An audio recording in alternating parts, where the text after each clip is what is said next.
So hello everyone, welcome back to another video. তো শাকিব খানের upcoming cinema কি হতে চলেছে এবং সেই সিনেমার প্রযোজক কে হতে চলেছে বা পরিচালক কে হতে চলেছে, এই বিষয় নিয়ে তোমাদেরকে আজকে আপডেট শেয়ার করব। তো মূলত এই সিনেমার যিনি পরিচালক বা প্রযোজক হতে চলেছেন মূলত একদম নতুন প্রযোজক, যিনি অলরেডি বরবাদের সময় আমরা দেখেছিলাম শাকিব খানকে নতুন প্রযোজকের সাথে কাজ করতে।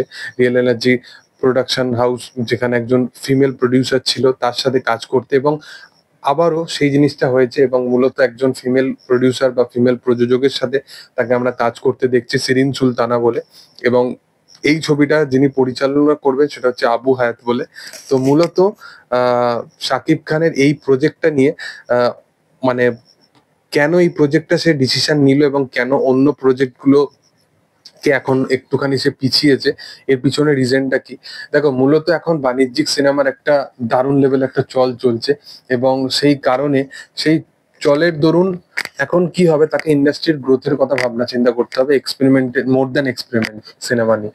তো সেই কারণে কোথাও গিয়ে শাকিব খান ঠিক করেছে যে এই সিনেমাটা যেহেতু 90 দশকের একটা সিনেমা হতে চলেছে, সিনেমার বাজেট এত ভালো, সিনেমা ভিজুয়ালি অনেকটা বেটার, এবং সিনেমাটা ইভেন 15 কোটি টাকা বাজেটের কথা ভাবনা চিন্তা করে সিনেমাটাকে বানানো হচ্ছে। তো সেই কারণে এত কিছু জিনিস মাথায় রেখে সে কিন্তু এই সিনেমাটাকে মূলত রোজার ঈদটাকে উপলক্ষ করে তার বড় প্রজেক্টটাকে কিন্তু প্রথম সে নিয়ে আসে। তো এইবারেতে 2026-এ রোজার ঈদে once upon A time in Dhaka যে সিনেমাটা আসতে চলেছে, এবং যার একদম প্রযোজক থেকে শুরু করে পরিচালক একদম নতুন ফেস বলতে পারো, বাট শাকিব খান পুরোপুরি ভরসা জুগিয়েছে এই দুজন জুটির ওপর। তো আশা করবো যে সিনেমাটা ভালো হবে এবং তারা শাকিব খানের যে স্টারডামটা আছে সেটাকে একদম প্রপার, একদম যেটা মানে জাস্টিফিকেশন, যেটা প্রয়োজনীয়তা আছে, সেই জিনিসটা যেন তারা দিতে পারে।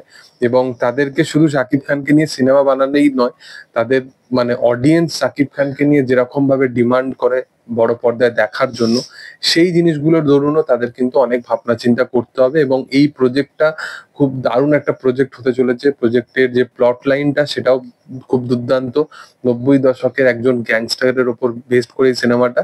তো সেখানে শাকিব খানের পারফরমেন্স করার অনেকটা স্কেল বেড়ে যায়, এবং Shakib Khan as a performer কত ভালো সেটা তো আমরা জানি। তো দেখার যে তারা কিভাবে প্রেজেন্ট করে শাকিব খানকে মূলত।